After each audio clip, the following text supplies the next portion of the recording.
I'm Corey. I'm Jillian. And we're living in Diz. We're here in Salem in the late afternoon. We have a ghost tour coming up tonight. Let's see what happens until then. Let's go.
These stones here are so old. 1637. This is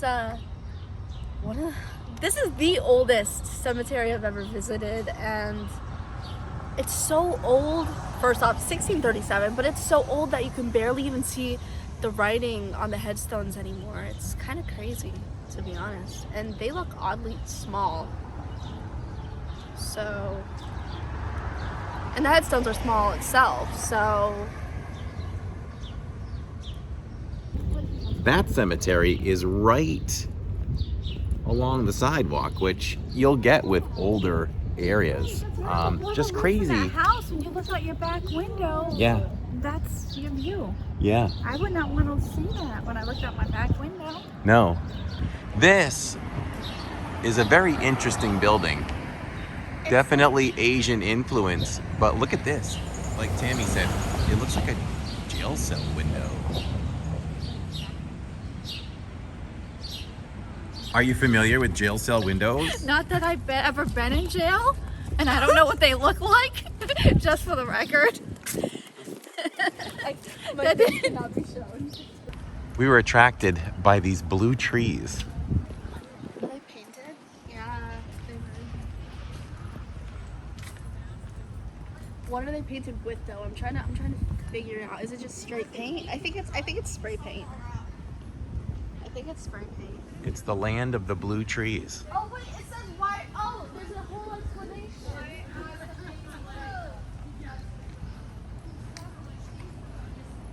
Why are the trees blue?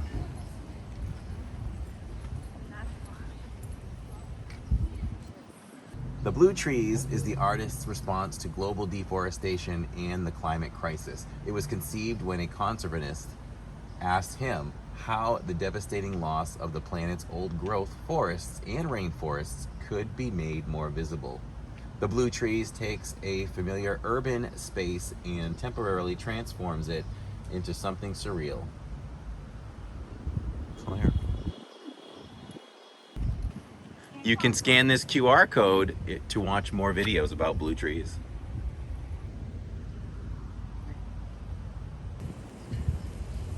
So we're walking the local area, and there's a sign that says the Haunted Neighborhood Wax Museum, Witch Village, Frankenstein's Castle, Candlelit Walking Tour, and Spell Casting.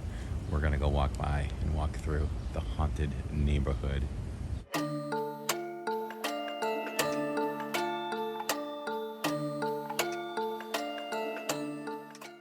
Of course, we just lost Jill to some sweet boba tea. It's everywhere, if it's even in Salem.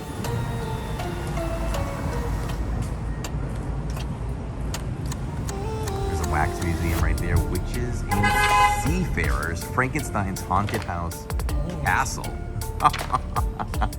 What do you think about that? Oh, I want to go there. There's a Salem Hysteria Pass. Salem Wax Museum. You get discounted admission to Salem Wax Museum self-guided tour featuring London-made figures depicting Salem's history from the witch trials to bold seafarers. There's discounts to the witches' village, and there's a tour there. and free information and some decent food options as well so far throughout the area. Here's a cute little local boba shop in Salem, Massachusetts called Sweet Boba, and it's super, super cute, and I can already tell it's gonna be delicious from what I ordered. They have a wide selection of different teas, smoothies, anything you can really think of. They even have macarons here.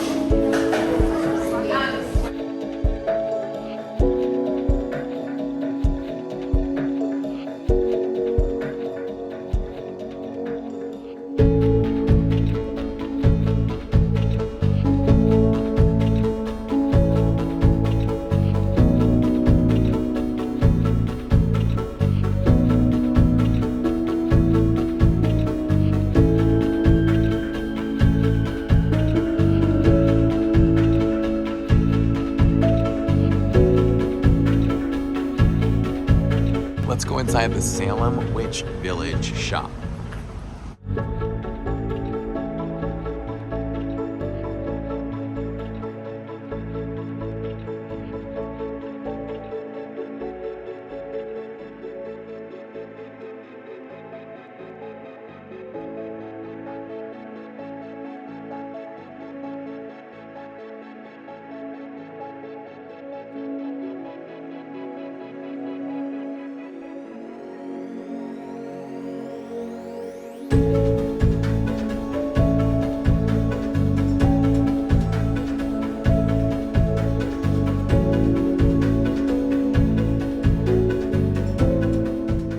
Where there's a store, there's always mugs. Let's look at a couple of mugs here. Look at this one. Has the indentations of the witches and the cats. Other than that, very standard mug. Cool color. Only $11.95. That's really good. Witch's Brew. Salem. Comes with your stirring spoon. Very, very qualifiable. Different color inside. This is certainly a mug I could purchase at $11.95. There's also a different color too. Your choice. I would take the orange. Is that an alien? It is. Written by Robert Ellis Cahill. Visitors from Outer Space.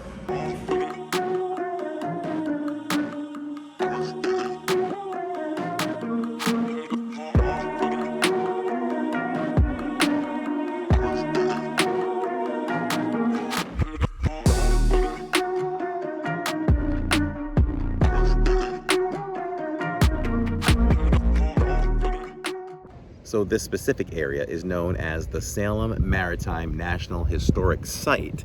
And I just wanted to get another angle of this building and the beautiful ship. Let's take a look. Again, the wood is very interesting. I don't know if it's super weathered, but certainly does not look new. This is the Friendship of Salem. And she's pretty.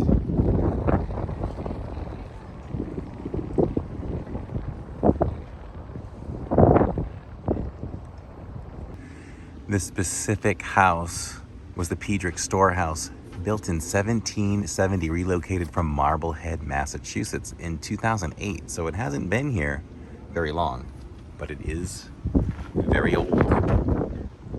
Man, that's older than the Declaration of Independence. Just an observation, look at these three houses together. They look so tiny. How can that even be a second floor on the left side or the right side? They look like doll houses. Those do look like doll houses, and the pink just adds to it. The salmon color. Man. Look at this brown house too. Stuck between. And we thought they built houses close together in Florida.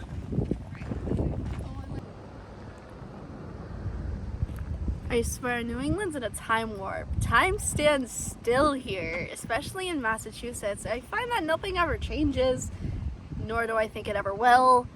I guess it's just the history. Directly across from the Salem Maritime National Historic Site is the Home for Aged Women. presented by Robert Brookhouse, built in 1861. Can you imagine how many women were cared for and stayed here? Built in 1819, the old Custom House. Not really sure what it was used for, unless it's in the name, being used for customs, which is odd, but who knows? Maybe. Did immigrants come off the boat from here at all? Do we know? Comment below if you know. We're tracking down the House of Seven Gables right now. Can't wait to get there. There's another old home, the Derby House, built in 1762. In the West India Goods Store in 1800. We seem to have found it. I just want to point this out. How cool is that for a color for a house? And like Jacob said, check out the red door. So walking down this quiet Salem street,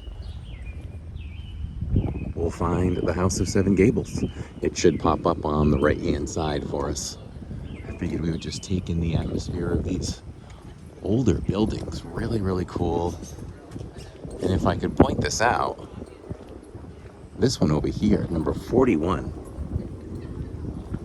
actually has a burning flame for lighting.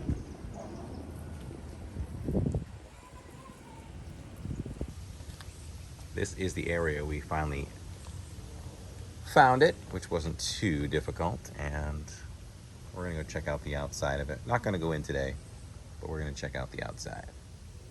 And there it is, lots of history there. They do tours through here, but there's your house, and we can say that we saw it.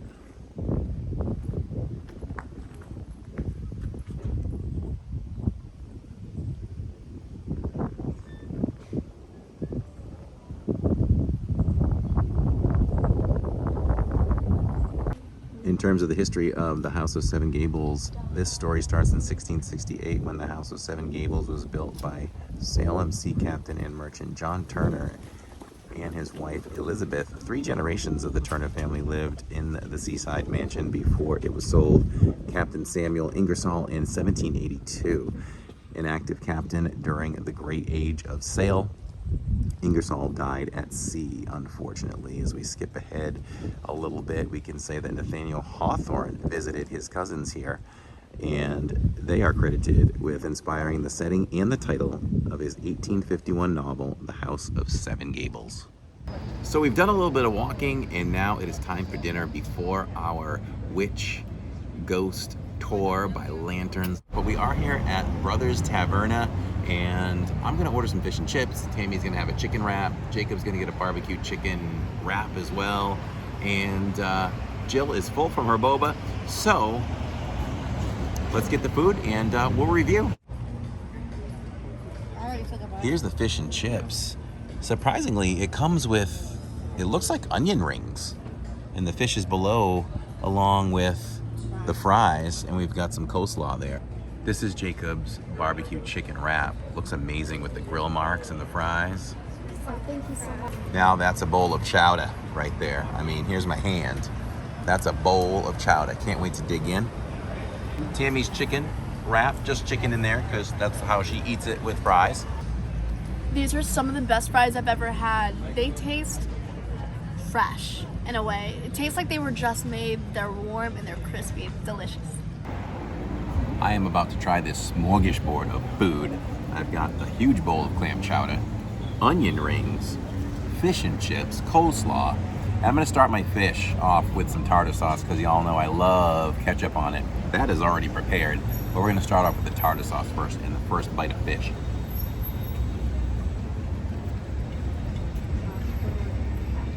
So far, so good. That's really good. We're gonna try it. I love clam chowder where the crackers just float on top. That's how thick it has to be. And of course, the onion rings, plenty of malt vinegar and ketchup. And I've already tried the coleslaw, and it's coleslaw, but I think it was phenomenal. Let's dig into the fish and chips with ketchup and malt vinegar. It's light, it's fluffy. The batter is a little bit different than I don't know if I want to call it traditional New England fish and chips, but you can see how it's more of like a chicken nugget type of coating rather than like that smoother batter. Either way, I don't mind. This is really good. 5 out of 5 Mickeys for everything. The chowder is amazing.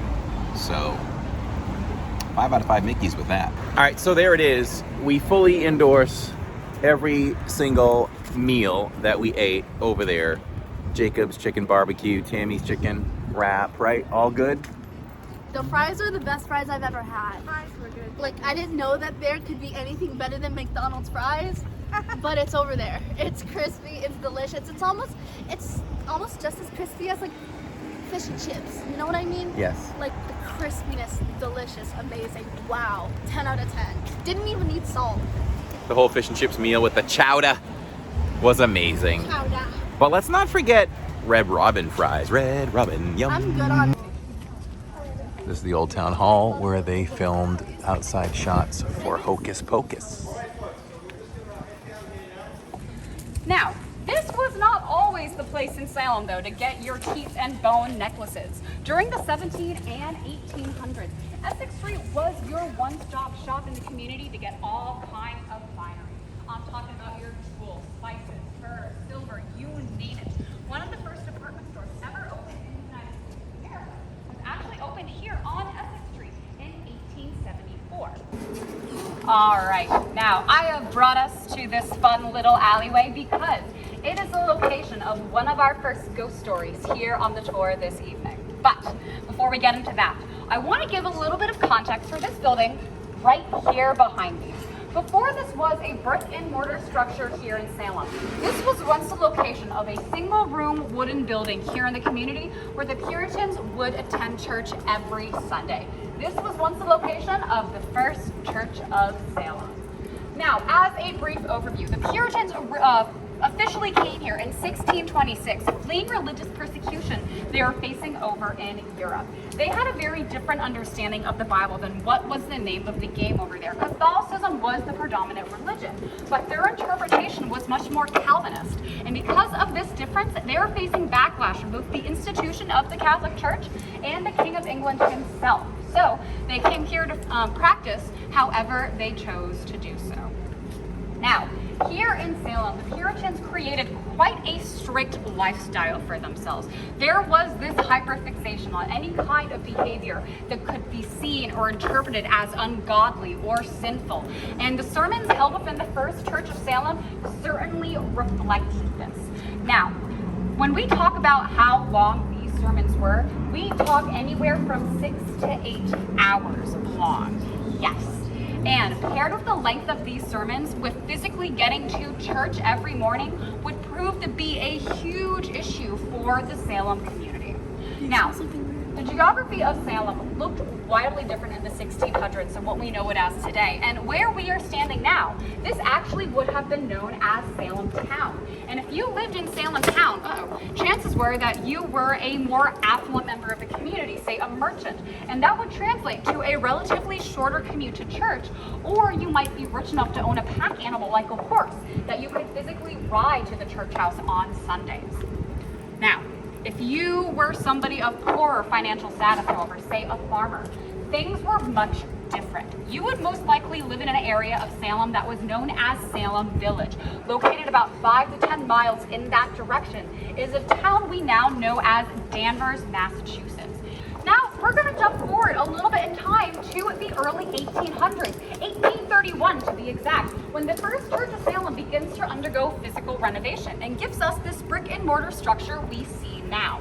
Now, after the renovation period, it still remained a church here in the Salem community, but also served as a popular boarding spot for young, hopeful sailors coming here to Salem, hoping to learn the ways of the ship. Now, being a sailor in the 1700s and 1800s was a very dangerous undertaking. And when it came to training to become a full-fledged sailor, there was no guarantee that these young boys would even survive the training period. So, as a result, the priest of this church was said to have cared for these young boys as if they were his very own, for he never knew what day would potentially be their last. Now, our ghost story begins, like most often do, with a young couple in love. Here in the 1840s in Salem, there was a beautiful young woman living here by the name of Sarah. And Sarah was madly in love with a young sailor who was boarding here at the church. And the young sailor was madly in love right back with her. Sarah, however, was an Irish immigrant and an indentured servant to an old sea captain living here in Salem. And being an indentured servant, this meant that she was effectively owned by the old man with the illusion that she could somehow pay her way out to freedom. And the old ship captain was also madly in love with young Sarah. Now, one day as they're on the ship captain's estate, he walks up to young Sarah and he says, "Sarah, I'm madly in love with you. Let us rip up your indentured servitude contract and write you a marriage contract." And upon hearing this, the 17-year-old takes a look at the grizzled old man and says, "Ooh, thanks, but no thanks, for my heart belongs to another, a young sailor living here in Salem." Upon hearing this, the ship captain says, "Well, I need to meet this young man, see if he is suitable for your hand in marriage." And Sarah, being all of 17 and full of hope and a little bit of naivete, says, "Oh, absolutely, I will introduce you to my beloved." So the three of them meet. The ship captain sees how in love they are and then proceeds to forbid the couple from ever seeing each other again. The ship captain actually tells Sarah he's about to leave on a month-long ship journey later that day. And once he returns home to Salem, she better be ready to be his wife. But teenagers always do what they are told. So Sarah and her young sailor hatched a plan. They decided they would get married in secret. So by the time the ship captain was home from his journey, not only would they be wed, but they would be long gone out of town and the old man's clutches. Now, as the couple is crafting this plan, the priest from this church happened to be walking by and actually overheard them. But rather than ratting him out, he decided to help the young couple. He saw how in love they were, and he actually offered to ordain the secret ceremony for them. And so, our two young lovers, eager to be wed, they decided they would meet here in this very alleyway that same night to enact their secret plan. Night falls and the three reconvene right here.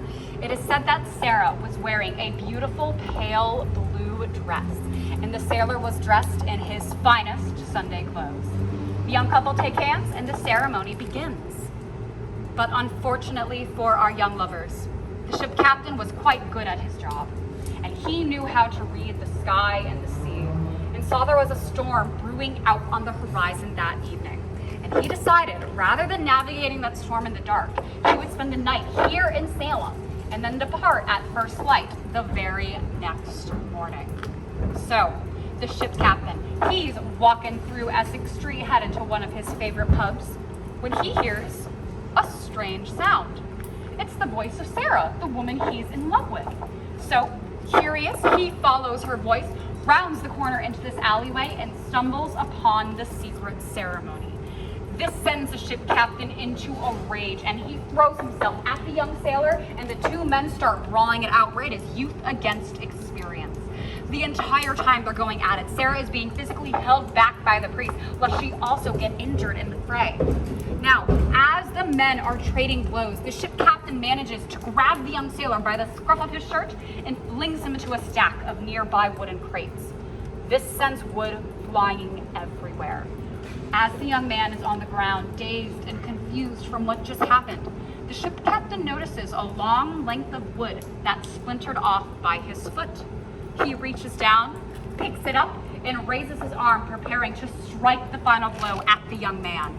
It is at this moment, however, Sarah breaks free from the priest, puts herself between the two, and takes the blow that was intended for her lover. Sarah falls to the ground, blood pooling at the men's feet, and the priest at this point starts to freak out. "We have to get a doctor, we have to get a constable." But the ship captain says, "No, we will do no such thing. We will hide this body, and then we will never speak of this again."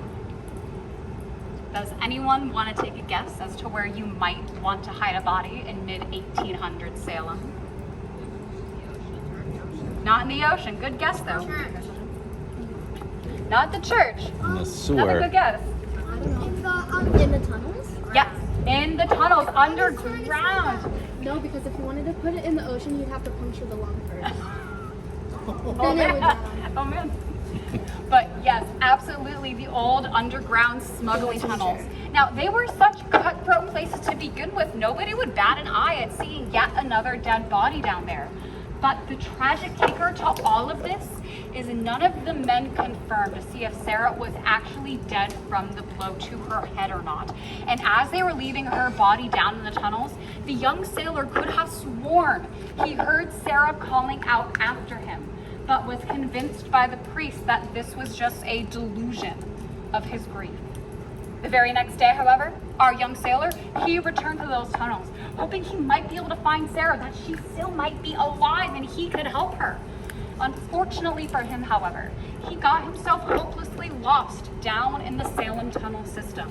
And some say that his spirit still roams around down there, hoping to find his lost love.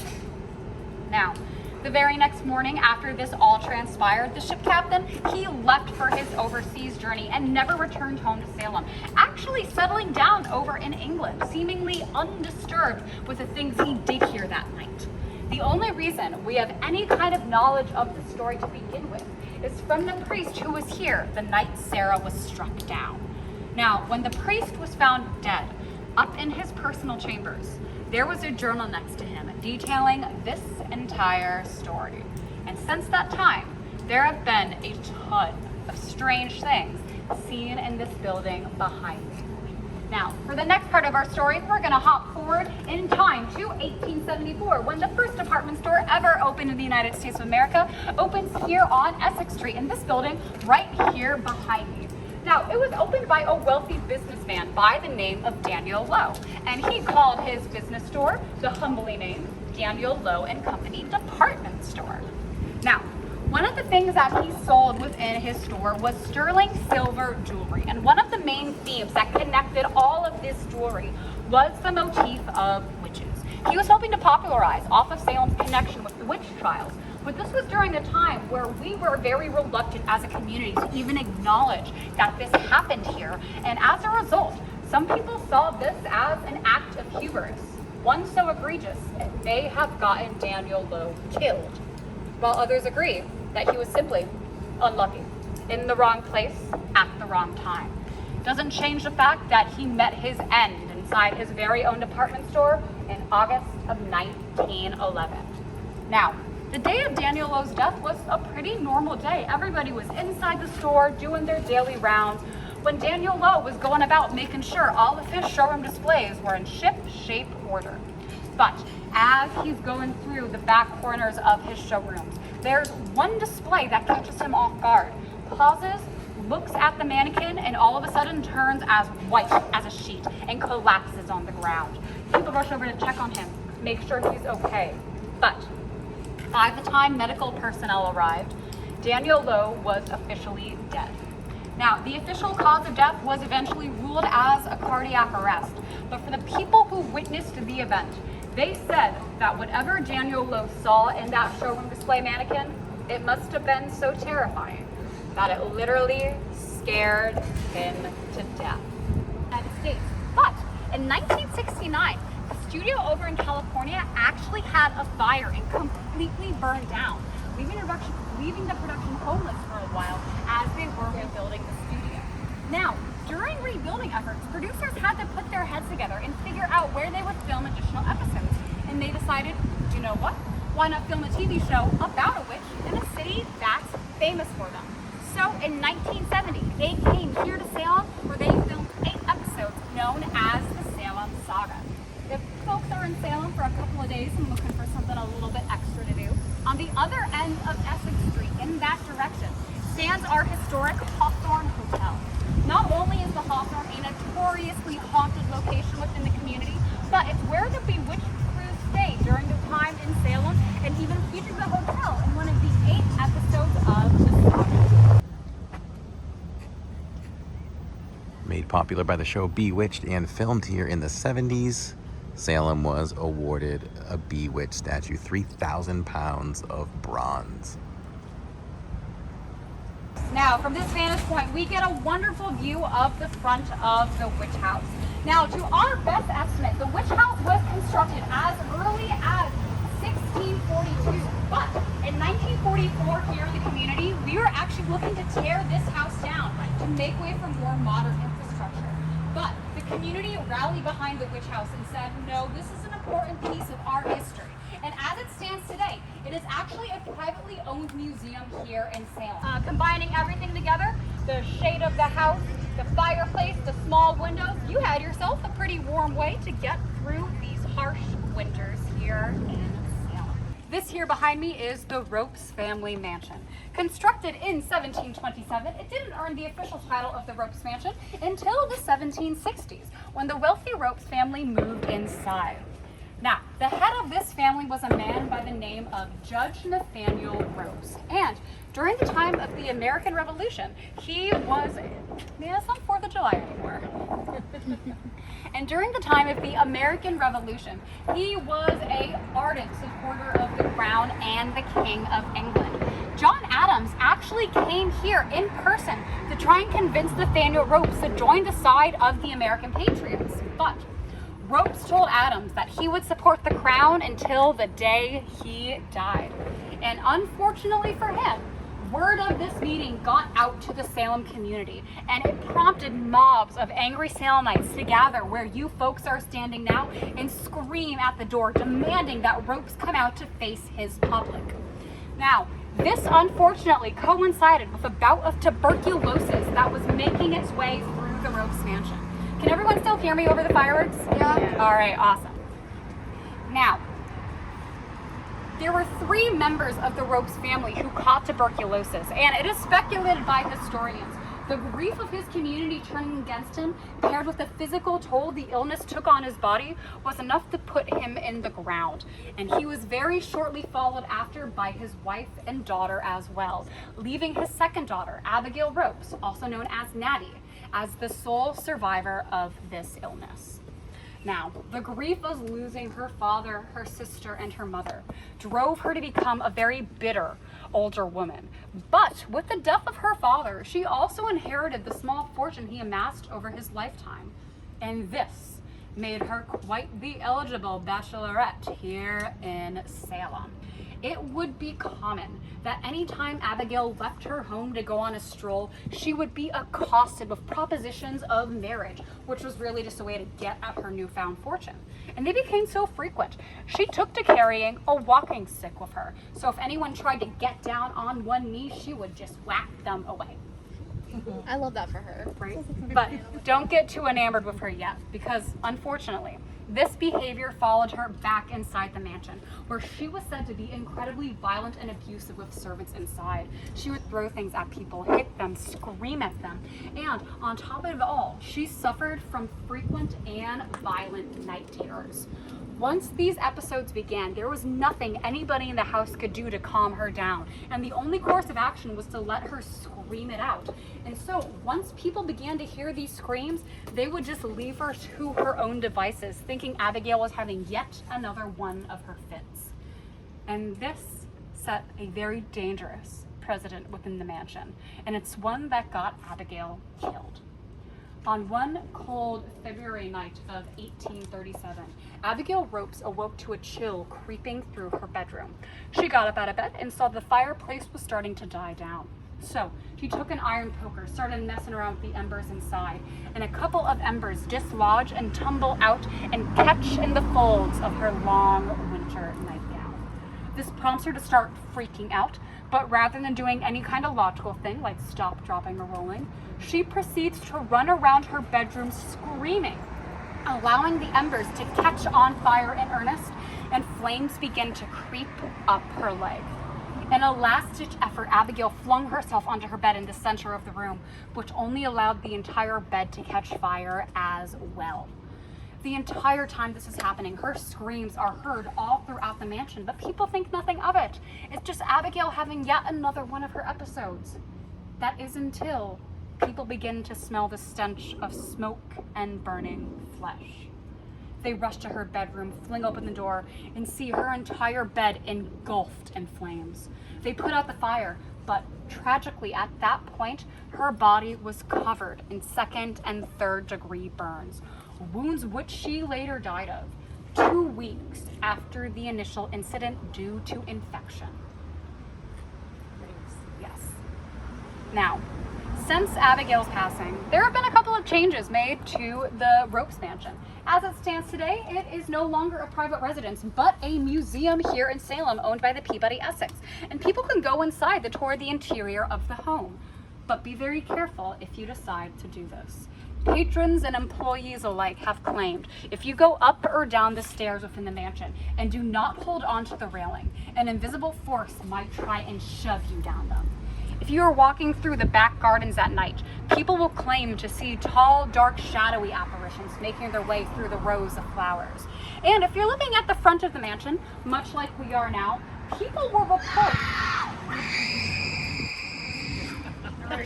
Yeah, it happens. Locals. It happens in Salem all the time.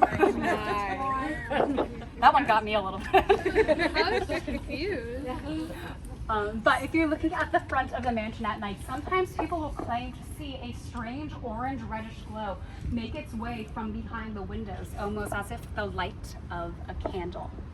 Now, probably one of the strangest pieces of paranormal evidence actually comes from a fire that started here in the Ropes Mansion in 1921. Now, the mansion was undergoing interior renovation at that time, and the fire department came, put it out, and then conducted an investigation. Now, the investigation determined that the origin of the fire was Abigail Ropes' old bedroom, but nobody could determine what started the blaze. Many people saw this fire as Abigail's way of showing her disdain for whatever design choices they were making within her family mansion. Now, on top of being another haunted house here in Salem, this was also featured in Hocus Pocus. Anyone think they recognize whose house this is? Yes.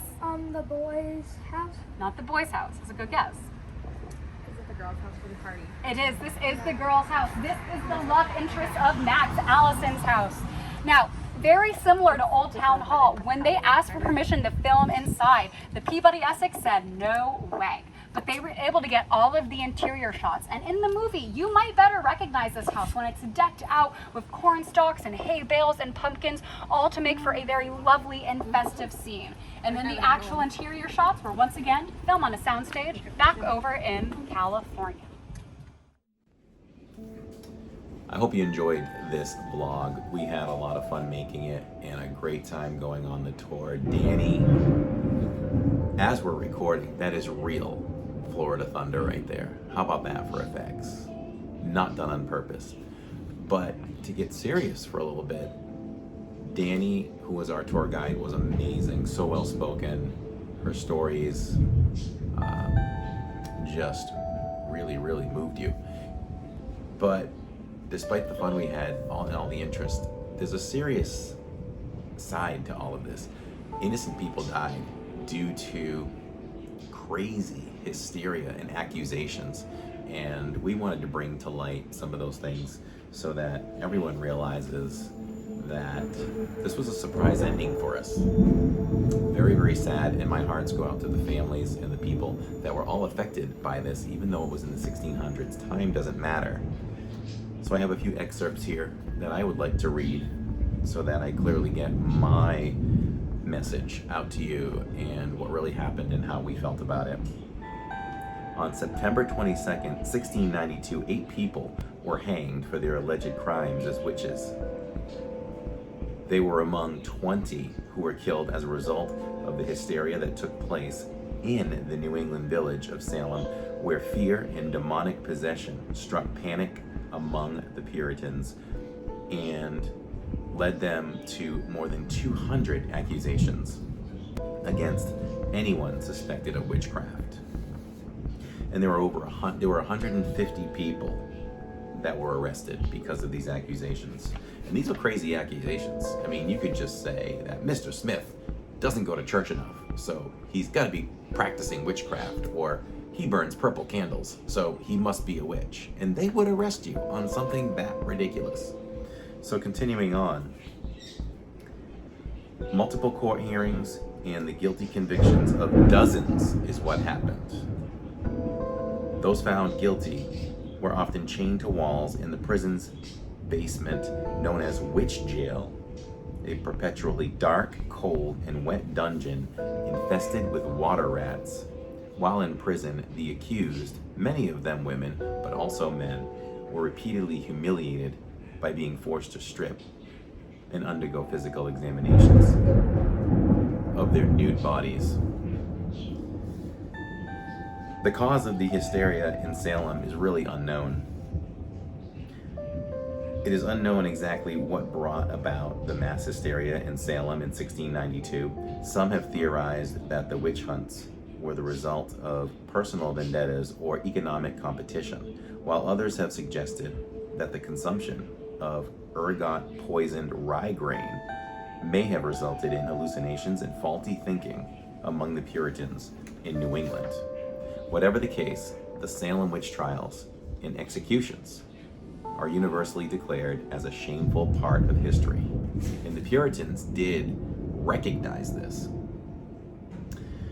And in recognizing the errors of their ways, they held a day of prayer on January 15th, 1697, known as the Day of Official Humiliation, to plead with God for forgiveness.